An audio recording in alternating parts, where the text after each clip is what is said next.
It is August. Can you believe it, guys? It's August. My mom buys my brother and I calendars every year as a Christmas present because we still like actual physical calendars.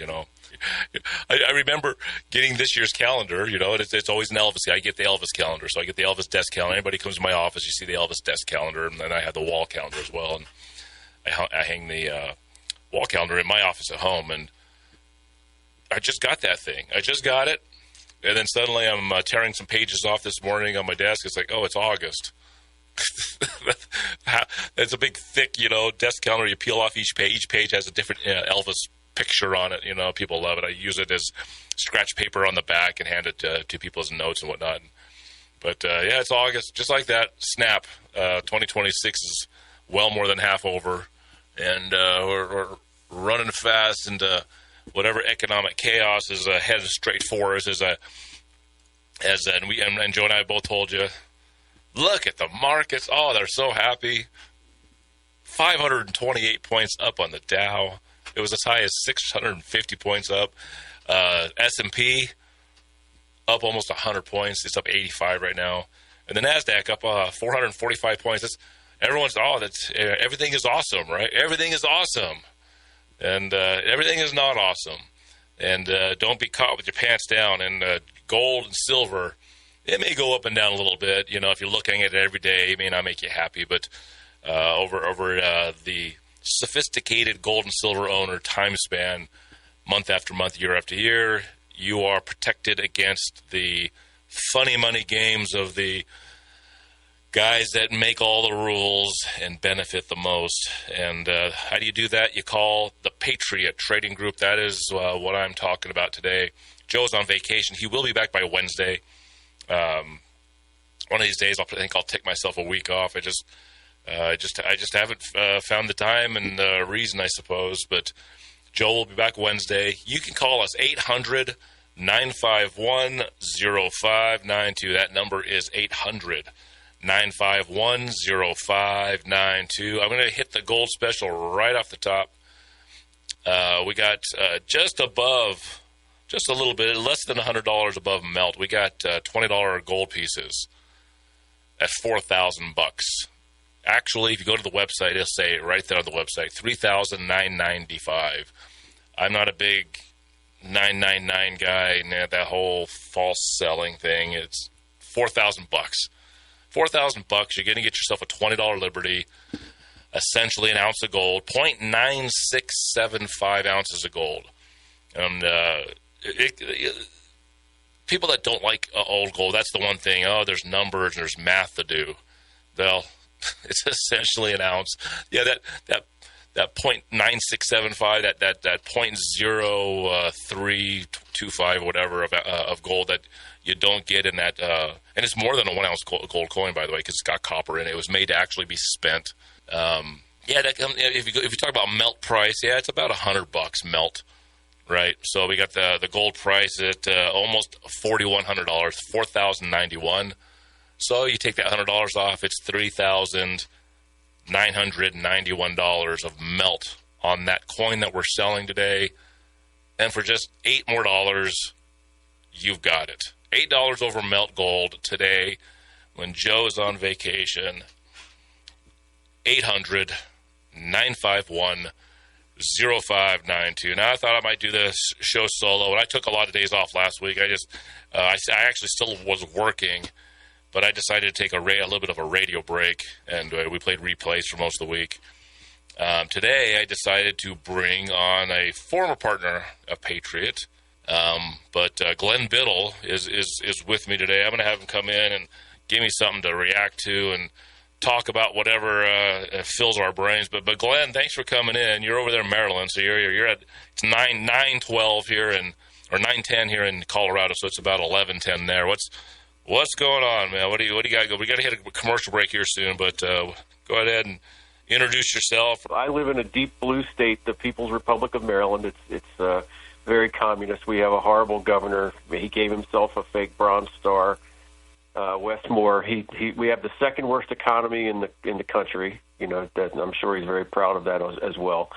But if longtime listeners would know that I'm a founding father of Fake News Friday. We used to do this on the Friday show of this show, during the day. We used to have a lot of fun with that. And we actually pranked Joe one time where we all had the answers, but he didn't, and we were whipping him for every week, which was a lot of fun. Well, you say, hold on, Greg. You say once. We did it once. No, that was like a 3-month-long campaign against him. Well, yeah, but we do it, exactly. But hold on. Let me interrupt a second. What Glenn's talking about was, we might as well, if we're going to say it, let's talk about it for a moment. What we did was we did the thing where Glenn made the show, and he brought news on, and what he did is he brought real news, and then he changed something. And these were long stories, so you had to really listen. And for a news hound like Joe, this was his thing. And for me, I couldn't care if Glenn here changed the color brown to color black on some story, and I wasn't going to catch that. So, Joe used, he showed it up, man. He was celebrating every time he beat me because it was usually me versus him on that show. But, right, Glenn, I decided, you know what? Let's get our partner Brian involved. He sounds like he's more intelligent, right? And we just started shoveling the answers, right? Yep, and we whipped Joe every week for a while. It was great. Well, we'll finish that. We got Glenn. I'm sure we'll talk a little bit of economic news. I was listening to Jeff Rentz this morning. Who heard that? Credit cards. Credit cards are being given out like candy right now. Uh-oh. Patriot Radio News Hour, 800-951-0592. We have $20 liberties for $4,000. Get them before the stock market goes to $100,000 and then has some dramatic crash that scares the whole planet, and the next COVID blows in, and 9/11's happening all in one swoop. And the customers that I've dealt with over the years at Patriot Trading Group are the most calm and relaxed people I've ever met because they have taken care of themselves. And they did that by buying $20 liberties. I'm going to tell you, that's the bread and butter coin of Patriot Trading Group. They buy those $20 liberties. They sell them to us. They buy them from us. This is what we do. You call 800-951-0592. Now, Glenn had brought up Fake News Friday, which was actually a Patriot Radio News Hour show on Friday. And Joe is loving the fact that he knows the news better than anyone. And Glenn was trying to bring on news as a new partner of the gold company. And but yeah, we put Brian in position, right, Glenn, and we just kept feeding him the answers. And finally, Joe was going to make a trip to the radio station because he was going to buy the radio station. It was a long negotiation for him to get the radio station in his possession, but he was making a trip out here to close the deal or something. And like the weeks leading up, I remember you and Brian Glade were like, I don't know, should we be doing this? You guys really getting a little freaked out, weren't you? I was scared to death. I thought he was going to fire us all, quite frankly. That was like, no, let's just do it. Come on, let's do it. I was just talking to Dino about this yesterday. I was like, maybe that was not such the best move, man. Maybe he would get rid of us, huh? It was always a possibility. I mean, anyway, it was a lot of fun, and I brought that, and you mentioned that it's August, 2nd, 3rd, whatever, beginning of August. If I was still teaching, I would have that pit in my stomach feeling right now, like, oh my gosh, I have to go back to work in 2 weeks. But man, being retired is great. I don't have to worry about that at all.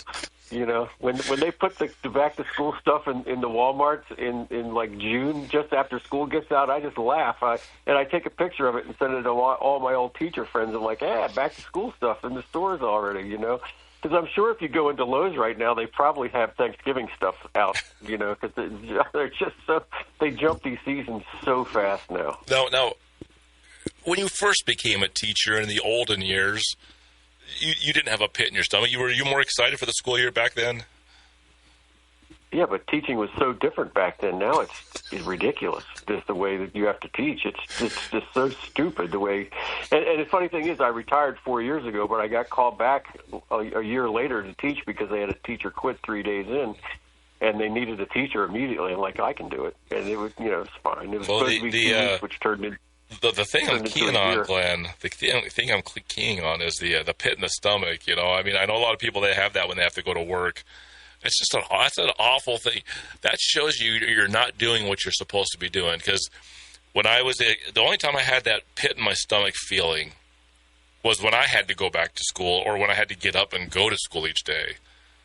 Because otherwise, I was always trying to do, if I didn't like something, I just quit. Like if I had a job and I had the pit in my stomach, I'm like, well, I don't think I really need this job. I don't like feeling the gloom of having to go to work. So I either went to work and just started misbehaving and doing what I wanted, or I just was done, Glenn.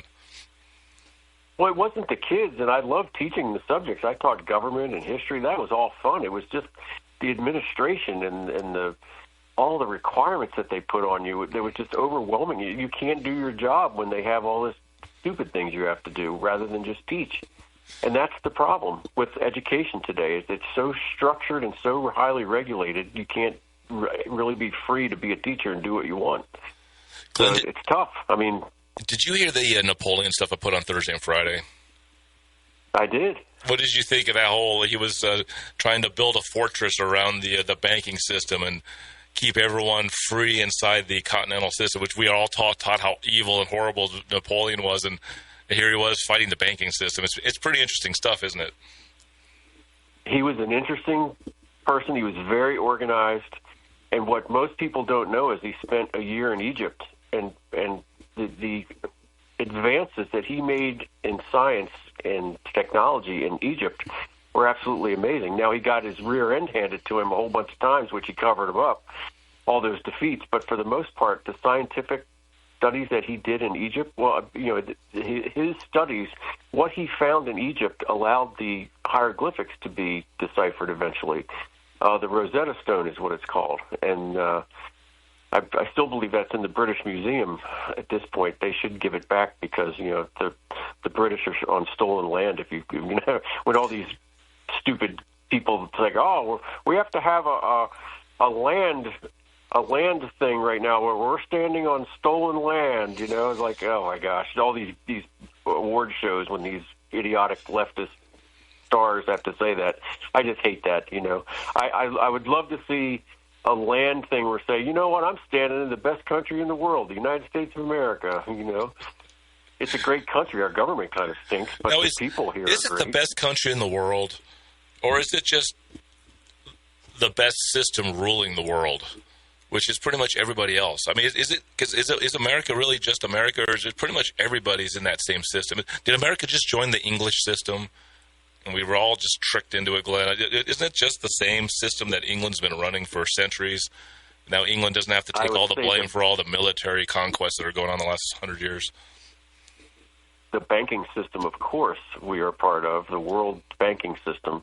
And now we are basically the enforcer of that system, where if you don't deal in the right currency, we will make you deal in it. Look at what happened to Gaddafi in Libya, and Iraq when it tried to sell oil in euros. You get, if you're on the bad guy bus, you get dealt with. And right now we're trying to deal with Iran, and that's a problem. I'm looking at the ticker right now. The Dow's up 557. It's because, once again, Jason, remember that email I sent you with all those things in it? Like, well, we're winning. Peace is coming. Yeah, well, this massive airstrike, the worst, in Trump's words, the most devastating since World War II. He called it off again this weekend, because the Saudis told him or asked him to, and, we're going to give peace a chance again. Well, how about that? It just makes the markets perfect for today because, that's how it works, and I'm sure everybody's in on it and making very lucrative trades today and making a lot of money. Oil's dipping just a little below $80, kind of keeping that $80 kind of price range. It doesn't want to go above 90. It won't go below 70 too much. And just everyone's it's just a happy, controlled system, isn't it? It's perfect. I mean, if you can keep these guardrails on it, and it doesn't go too far out of whack, it's very profitable to be in this war right now. I was listening to the morning show though. Raytheon, you talk about how hunky dory it is, and I was listening to Jeff Rentz this morning. He had a guy on there. He was talking about credit cards, and the 30-day delinquency on credit cards is 7%. At the 60-day delinquent rate is at 10%, right? So there's definitely this ugly thing going on. And what the guy was saying, Glenn, I'm going to tell you this to you because you got more to talk about how happy everything is. But what the guest was saying was this. He said, look, the 1929 stock market crash, which led us into the 1930s depression, was a liquidity crisis. It was, credit dissolved. And he said, look, the legislation is there in Washington, D.C. They're going to try to push this thing where they force the credit card companies to only charge 10 or 11% interest. He said this will be a planned event because what will happen is the credit card companies will immediately, because right now they're giving the credit cards to anyone. You can go somewhere, a store or whatever, and they're going to give $500 to $1,000 right now to anybody, right? I guess from what I'm understanding, pretty much anybody's just getting a credit card right now. And there are a lot of people are getting delinquent. They can't even pay it. If we get this legislation that temporarily freezes the rates to 11% or 10% or lower, he said the credit card companies are immediately going to freeze all credit to anybody that has credit below 750. Anybody 750 or below, and they're going to freeze the credit on the cards that are currently there, causing a credit crisis and a liquidity crunch. And he's saying that would spark what would be an economic problem. Almost that you can almost just, like a light switch, turn it on by just passing that thing. What do you think of that? Well, that is absolutely amazing that they would even think of doing that. I mean, the credit card companies still are going to make money at 10%. Well, from what the guy said, the model says credit card companies under the current economic climate, it's too much risk. They cannot be doing 10 or 11% because of the failures that are going on. The reason that they can do 29 to 35% is because the people that can pay 29% pay for the guys that are delinquent. At 10 to 11%, at 10 to 11%, you can't cover the delinquencies. So the credit companies will just cut it off. Right. The way it works, the worse your credit rating is, the higher your interest is. Correct. And you have to pay. Correct. Something. And that's one thing I will give her credit for, is that senator that claims she's an Indian, Hiawatha, she does go after the credit card company. Yeah, she has high cheekbones, and so that's obviously Elizabeth Warren. 23. Elizabeth Warren. Warren. Yeah, the fake Indian. I feel like playing some of the old Looney Tunes cartoons with the Indians, dancing around. Yeah, side by side with her. If you really want to go down a rabbit hole, if you remember the Wizard of Oz, what killed the Wicked Witch of the West? Liquidity, water. Liquidity. That's right. And she was supposedly represented mortgage bankers and drought. J.P. Morgan. Because that was one of the things I love teaching, was the populist interpretation of the Wizard of Oz. Oz being the abbreviation for ounces, the yellow brick road being gold. The slippers were actually silver in the book. The movie was a colored movie, so they were ruby. It's such a great Emerald City. You always got to do the Emerald City. Where in the book, you had to, on the book, it wasn't green. You had to put on the green glasses so that you could be fooled into everything good is green. That's right. And the lion was supposedly William Jennings Bryan, the cowardly lion that couldn't stand up to it. Yeah, which he did stand up to it for one election. He stood up to it. Well, I tell you what he did also do. He was the Secretary of State in World War I, and he resigned after the sinking of the Lusitania because he knew it was a cover up, and he's like, I can't go on with this, And so, I mean, it's interesting. Our history is something that you just have to know, and if you know, and I know you know it, all the presidents and those boring presidents in the 1800s. That a lot of stuff happened back then. Yep. Yeah. And that is just great history to know. And I was like I told you, I'm distantly related to Nicholas T. Biddle, and Andrew Jackson's still my favorite president. He destroyed Nicholas T. Biddle. So. For those who are listening, Nicholas Biddle was the president of the second bank of the United States, the central bank, the second central bank that we had. The first central bank was put into place immediately upon the ratification of the Constitution. It had a 20-year charter from 1791 to 1811. It's funny listening to that Napoleon piece, Glenn, because what Napoleon was doing was crunching the Bank of England so badly that was another, it happened right around 1811, is when things were crashing for the English economy, and that's when they went ahead and invaded America again, because America shoved out their central bank that same year. So things weren't going good for the bank. Napoleon was doing good, and then America was voting out their bank, and then here came the War of 1812. Well, what Glenn is talking about is the second bank of the United States. Nicholas Biddle, one of his ancestors, was the head of that second bank, and they had him and Andrew Jackson had quite the back and forth battle over whether there should be a bank at all, and Andrew Jackson got rid of that bank. America prospered. Patriot Radio News Hour. When you buy one of these $20 Liberties for $4,000, what you're doing is putting $4,000 current value dollars away into savings. And when the funny money, which is going to get a lot funnier and a lot less moneyer, happens as time goes on, that gold is going to be a rock that you're going to be able to depend on for good times and bad times. Good times, I have people, they sell their gold. They pay for their daughter's wedding. They sell their gold. They help their daughter or sons get a down payment for their home that they're trying to buy. Those are good times. Vacations, all kinds of reasons why you sell your gold and cash in.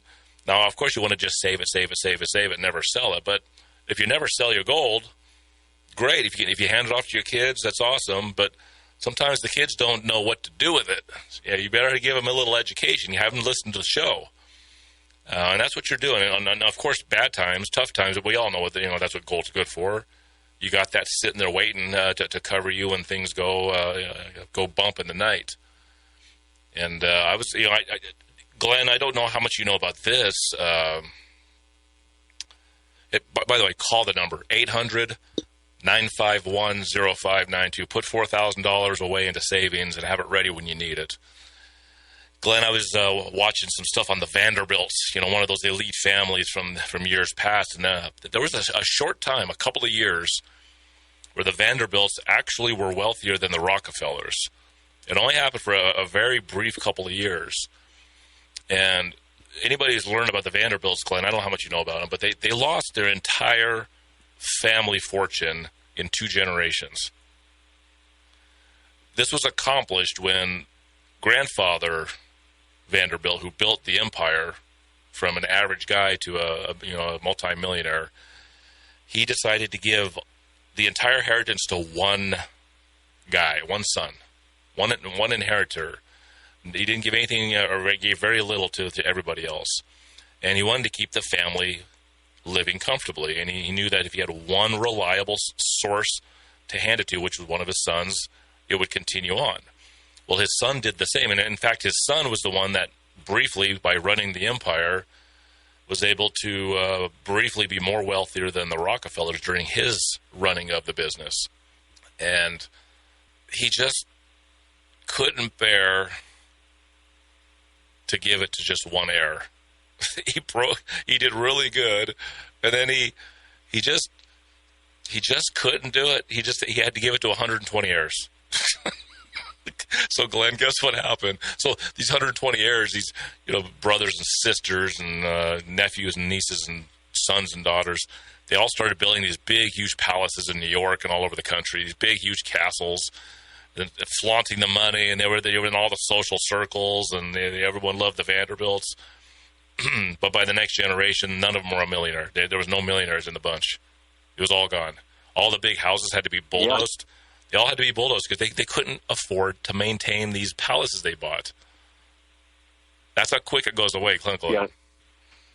Yeah, his nickname was the Commodore. He was into ships and boats, and he sold all that and went into railroads and trains. He made his fortune. Yep. Yeah, trains. And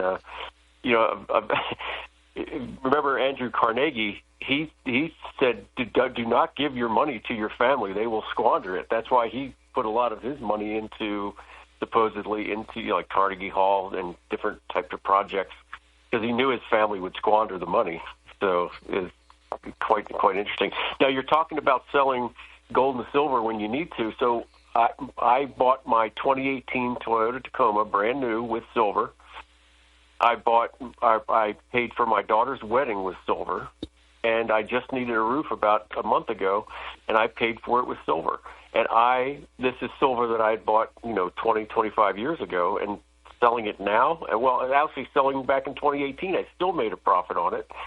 My daughter got married 4 years ago. I made a huge profit on that. But when I had to go sell the silver for this roof a month ago, I tripled my money. Easily tripled my money on the silver. So it is definitely a store of wealth. Inflation's not going to go down, okay? So it behooves you to get in when you can. If you got in a long time ago, you're sitting pretty, but even now, still get in because it's going to appreciate in value. We always talk about that story. If you had a $20 bill and a $20 gold piece and you buried them in 2013 and you dug them up today, which one's the more valuable? Because on face value, they're the same. Yep. But your $20 bill is basically worthless, and your $20 gold piece is worth $4,000 now. So that's not hard. It should not be a hard sell to sell gold and silver right now as a store of wealth. That's an easy thing to do, an easy thing to see. The debt's not going down. And with this new Fed chair, he likes 4 to 6% interest every year baked in the cake. That's his goal, and so he wants to have those the interest rates at 4 to 6 because he says he's going to try to stop the inflation, right? Well, he's going to. He says that. He wants to make the money easy. Well, and Trump loves this too. An easy money policy because he's going to make it easier for the economy to go. But he's basically going to allow the 4 to 6% interest. The inflation basically every year. He doesn't think inflation's a big deal, but it is a big deal when you think about the buying power of everything. So, Jason, I saw this interesting video today, and it's funny and sad at the same time. It was the opening of a port here somewhere in the United States, and there was this big crane in the background, the one that loads and unloads the containers, and there was this American flag on the crane. Well, a gust of wind hit, and the flag, I guess it was a banner, the flag got knocked out of the way, and you see the logo of the Chinese company that made this huge container crane. And this guy's rushing up there to get the flag back over top of this logo because they didn't want people to realize these cranes were made in China because here's this big, American ports, we're back in business, Like, that happened right here in Maryland. It's happened twice. We, at the Port of Baltimore, had a big ship brought in with 6 or 7 of these huge container cranes on it, and they had to flood the ship a little bit to get it lower in the water so it could get under our Bay Bridge and then to the Port of Baltimore. And they had to sail right by a shuttered Bethlehem steel plant that could have made those cranes right there. And, and then they ordered more, and they brought them in like 5 or 6 years ago. And now there's all this spyware that is supposedly associated with these container cranes sitting in our ports from China. And it's just a sad, pathetic thing that we can't make stuff here in the United States anymore. We can't make enough shipping because the Navy now wants to get Korean shipyards to make Navy ships. And apparently there's a law against that, and it would have to be a congressional override of that to make Navy ships in South Korean shipyards because we don't have the space or we don't have the labor to do it anymore, the skilled labor. That's sad. I'm going to ask Glenn a question or two as he was talking about the Chinese crane company. Well, listen to the Patriot Radio News Hour. I got myself here, Jason. Joe's on a vacation, and Glenn Biddle's with me. We'll be right back. 800-951-0592. We have $20 liberties for $4,000. Joe is on vacation.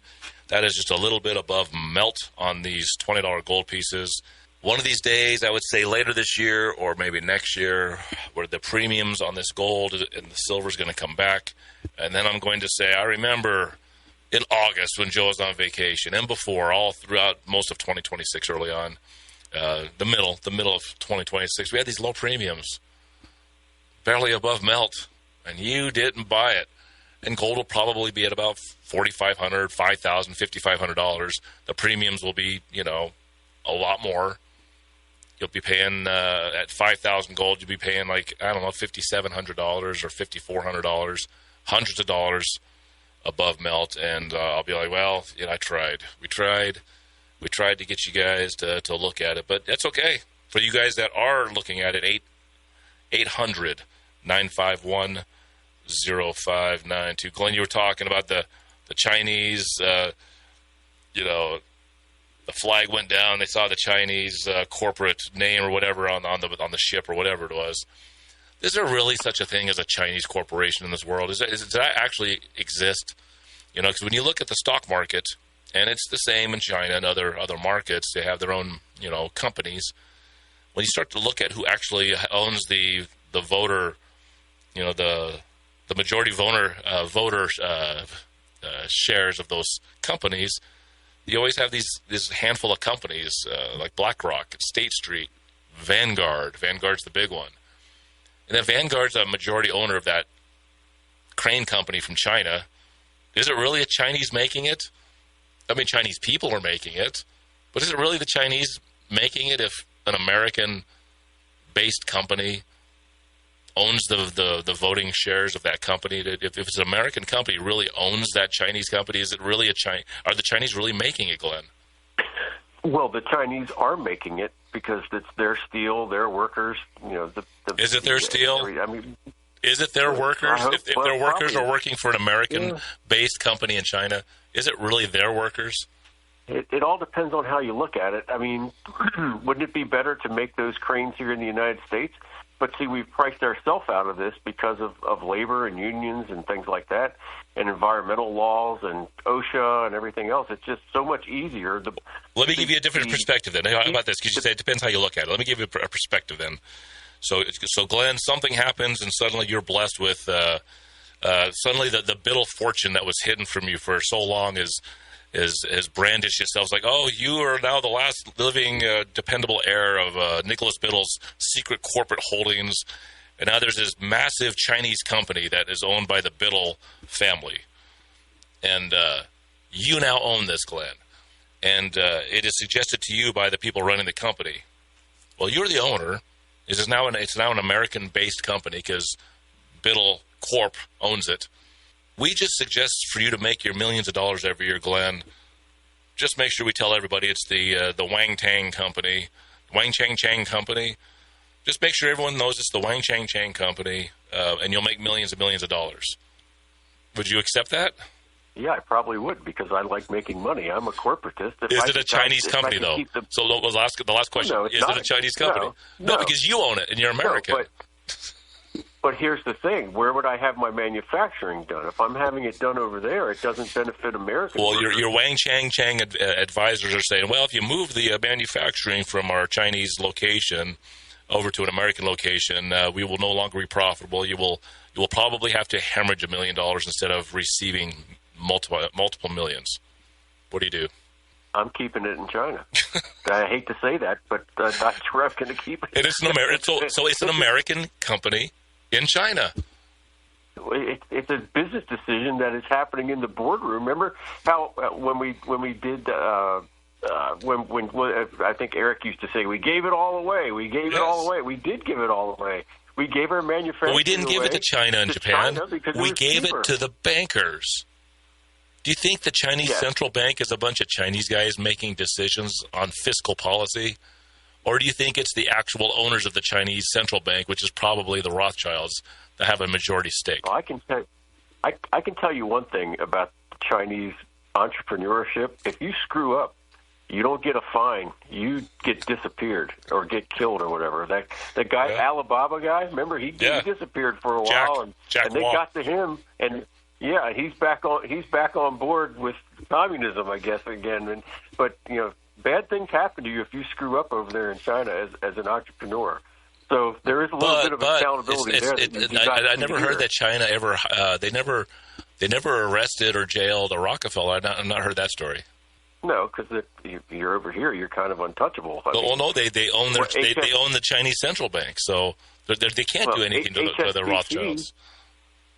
Remember HSBC, the Hong Kong's HSBC? They laundered drug money in the United States, and nothing basically happened to them. Wells Fargo did the same thing. They opened all these fraudulent accounts. Nothing happens to them.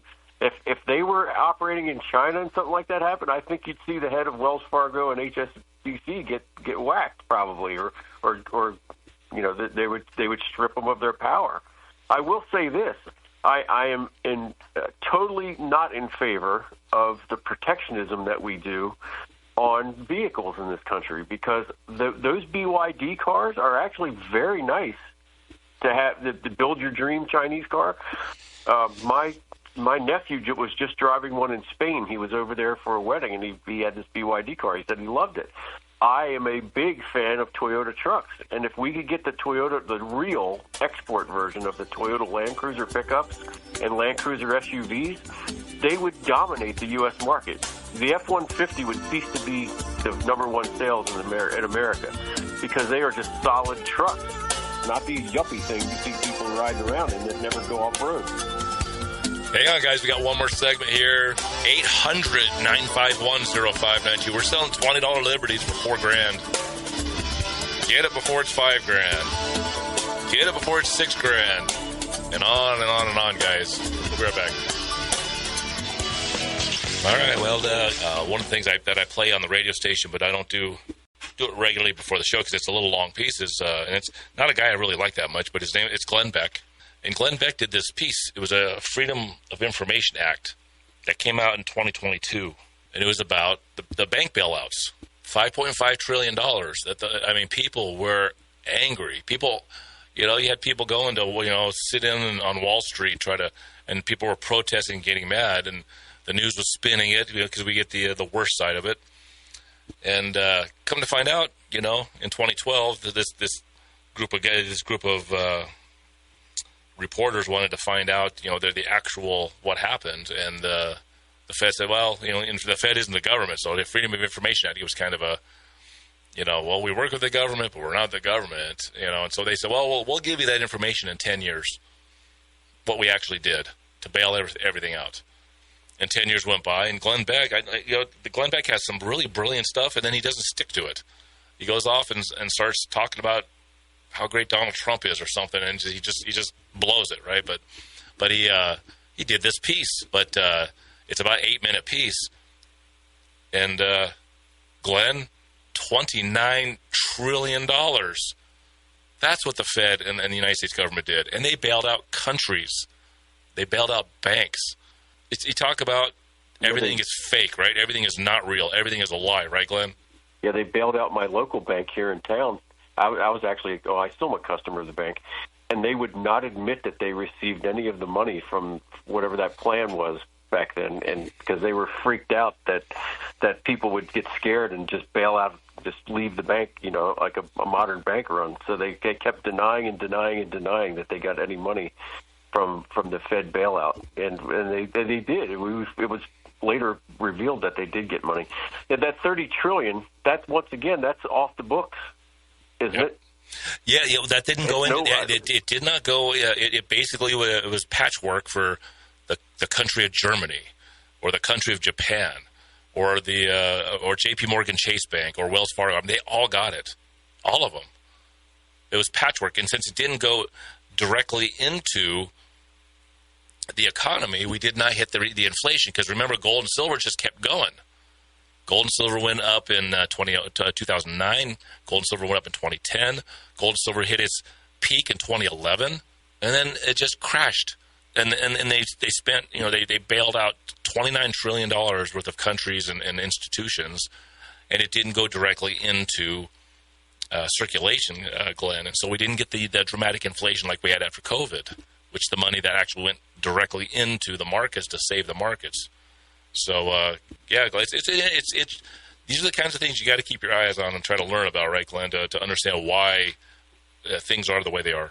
Yeah, the general rule of thumb is they would say when the United States gets a cold, the rest of the world gets pneumonia, and that's why we probably sent all that money out. Yeah, I think America had pneumonia back in 2008.